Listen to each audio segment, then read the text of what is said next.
I'll start with retrograde reality. We only care for things which are in our vicinity, physically, figuratively, or metaphysically.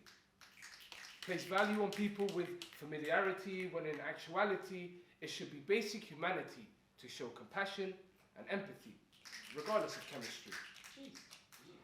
The idealistic perspective of acceptance is subjective, whilst the rudimentary realization of rejection is regressive. You can choose to live for momentary matters or monumental merits, manifesting into magical moments. Each merit accredits time indebted to something progressive or regressive. Passive is regressive unless it's objective, subjective to the information collected, margins, volume, and metric. Initial intentions are intercepted by interconnected introspective, in perspective. So I put it in perspective.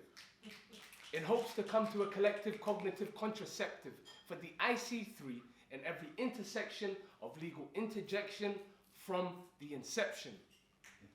To keep our minds from getting infected by negative negligence of case, law, and precedence.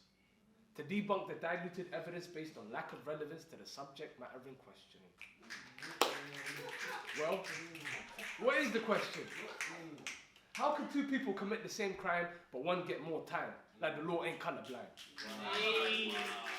You can go back to a time before they conquered mine and see the scenes they left behind and see what the law's got in mind for people of a colored kind. From the perpetual impediment of racial sentencing to the regressive resettling of BAME residents because of economic deficit or stereotypical rhetoric.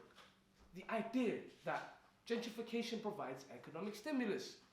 Well, it does. But it also highlights wealth differences by underpinning the underprivileged for their socio-economical disfigurement. From a corporate investment to a government intervention, each project projects profits poised for each proposition, depending on the type of property, area, and its condition. Even if you own it or it's up for eviction due to lack of income, it's all still part of the same monarchy, aka the royal system. How can a system, which is designed to keep in line a population which isn't inclined, ever climb? Well, bear in mind, those in power reap rewards larger than the divide between those who fall in line and those who fall behind. The integrity of those in charge is what determines who best scores and who bears scars. I mention my position to the imposition of wealth difference as it relates to my current condition, similar to those who share my skin pigment. Furthermore, I see the systemic and systematic flaws of each aspect of law, from common law to civil law to criminal law. Each law is based on the actions of premises before, not taking into account how the world has changed evermore. Oh wait, that's what they have amendments for.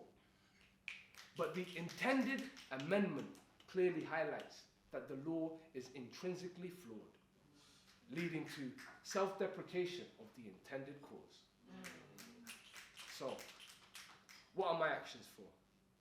To show what we already know, but choose to ignore, in hopes to highlight the indifference, to make a difference in the distance, simply if you choose to listen. It's your decision. This poem is called The Soul is Greater Than the Mind, which is greater than the body. And it begins. Thank you. I'm trying to decipher the picture you couldn't even envision. My mind is free from the consequential system that keeps us locked and conditioned. Asking the things to questions most people wouldn't want to listen. Why? Because to me, it makes a difference in the long scope and distance. Longevity isn't guaranteed, but integrity builds character and creed, leaving landmarks by the way that you lead. Your lineage and legacy live longer than you could ever see. Oh, someone's trying to come in? Keep going. Sorry.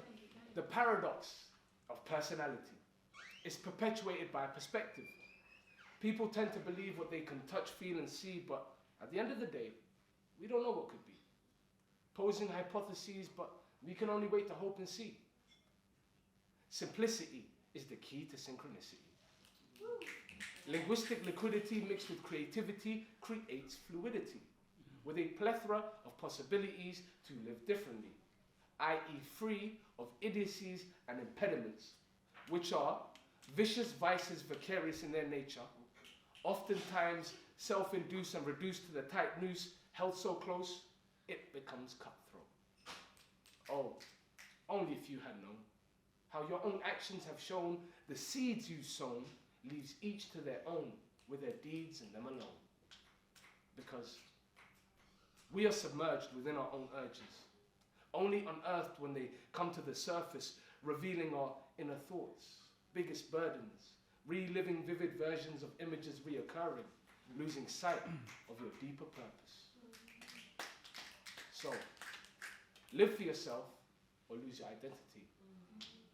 Love for pleasure, to enjoy passion, remember memories, to fulfill desires, question everything, to answer what you wish to acquire before your downfall transpires, becoming your own dumbfounded liar, unable to rise higher than the outer attire.